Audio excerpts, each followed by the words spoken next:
l'amélioration de cette CAF-là. Okay. Au suivant, c'est Souley Dia de l'agence France Presse. Bonjour.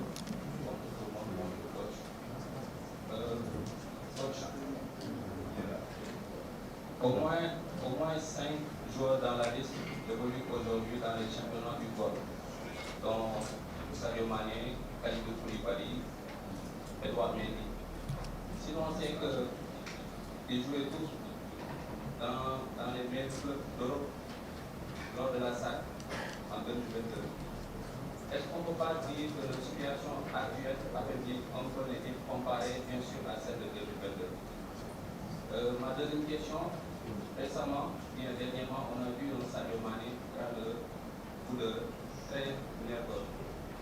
Un visage qu'on ne lui connaissait pas d'ailleurs. Est-ce que vous avez échangé avec lui sur cela? Pouvez-vous nous expliquer un peu à quoi est dû ce coup de tête? Merci beaucoup. D'abord, tout le monde connaît Sadio. Ça fait des années que vous fréquentez, vous savez à quel point ce garçon est éduqué et correct. Moi, ça fait longtemps que je ne l'ai pas vu nerveux ou énervé ou manquer de respect à qui que ce soit.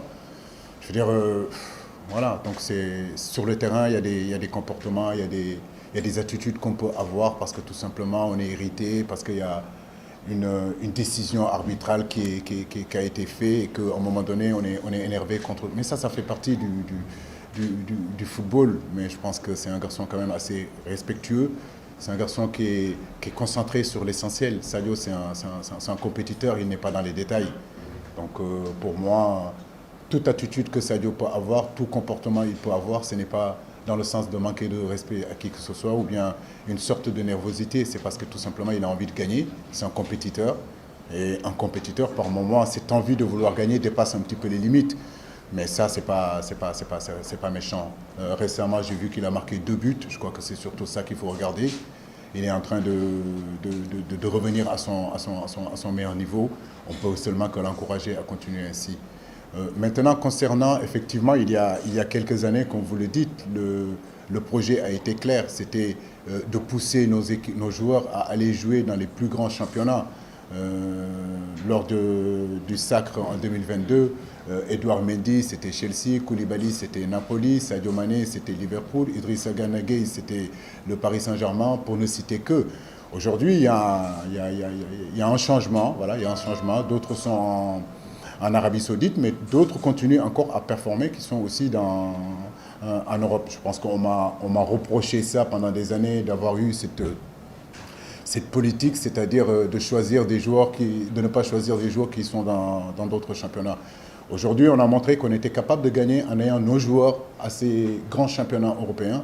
À nous maintenant de montrer que nous pouvons gagner aussi en ayant des joueurs qui jouent aussi, comme en Arabie Saoudite et partout dans le monde. Donc pour moi, il n'y a pas de souci là-dessus. Je pense que c'est un débat qu'on a déjà mis de côté et qu'aujourd'hui, ce qui est important, c'est surtout préparer cette CAN-là et que nos joueurs arrivent en pleine forme mentale et physique.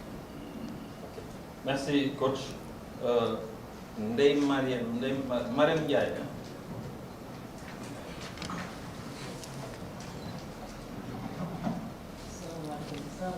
Coach, bonjour.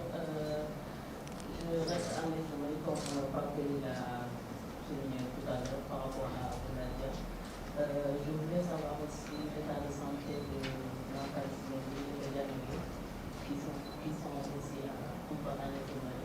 Et si vous pouvez aussi nous parler du programme que vous avez établi pour ces 10 jours-là. Voilà, les 12 jours, Marème, bonjour, c'est à partir de dimanche, on sera là. Normalement, le 31 décembre, j'essaie de faire en sorte de pouvoir rester avec l'équipe, passer les fêtes ensemble parce que c'est important, leur permettre d'inviter la famille. À partir du 1er, en réalité, on est là ici jusqu'au 9. On aimerait quitter le Sénégal le 9, jouer le 8, un match amical contre le Niger.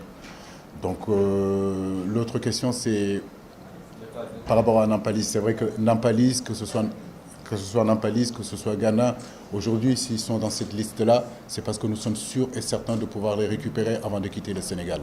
Donc c'est vrai qu'ils ont une petite blessure, mais je sais que Nampalis il sera pas loin d'être prêt pour le premier match. Gana Gueye, c'est la même chose. Donc nous avons vraiment espoir que, avec les soins qu'on va leur faire, et surtout que nos médecins arrivent à bien travailler, que l'ensemble du groupe, en réalité, sera présente en réalité pour le 9 pour pouvoir partir. C'est vrai que vous le connaissez, ce sont des blessures musculaires.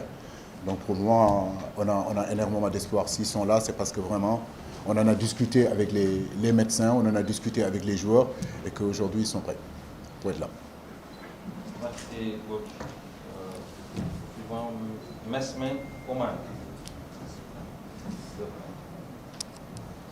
Bonjour coach. Bonjour. C'est un plaisir pour moi d'arriver ici à Dakar. Je suis monsieur le médecin de clinique au Conseil national de Mozambique. Et coach, mars 2015, aujourd'hui nous sommes dans le 29 décembre 2023. Nous avons disons à la tête des Lions du Sénégal avec environ 75 matchs joués, 2 finales, 1 gagnée. Et aujourd'hui vous venez de publier une liste de 27 joueurs, coach Annie. Connaissez-vous vos missions et après cette publication à l'UCC, l'entraîneur sélectionneur national, qu'est-ce que les Sénégalais peuvent attendre de vous le soir, donc du 11 février à la fin de cette CPK? Merci. Nous souhaiter le meilleur. Voilà, nous souhaiter le meilleur, c'est-à-dire aller en Côte d'Ivoire et garder notre titre de champion d'Afrique.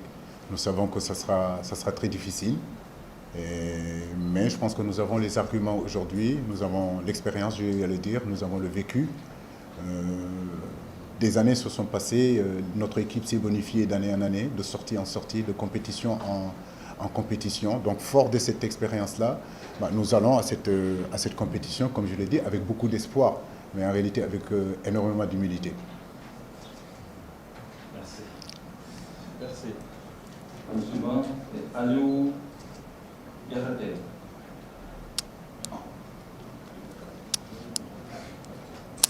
Niakhaté.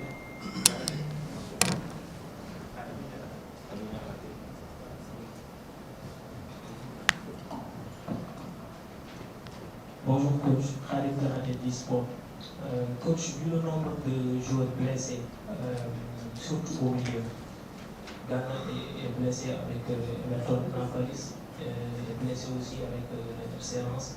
Cheikh Kouyaté n'a pas un temps de jeu assez conséquent avec Nottingham Forest. Est-ce qu'aujourd'hui on peut dire qu'un garçon comme Lamine Camara peut être un titulaire indiscutable au milieu? Merci.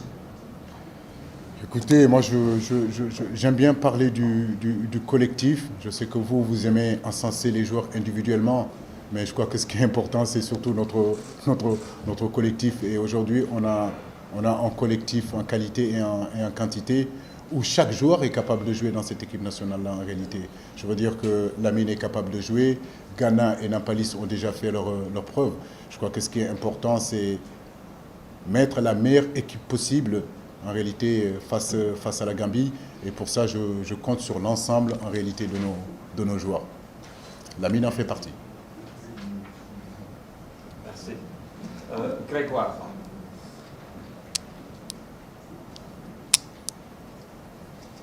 Bonjour coach, bonjour tout le monde. Voilà, coach, vous l'avez bien dit, donc vous insistez sur le collectif.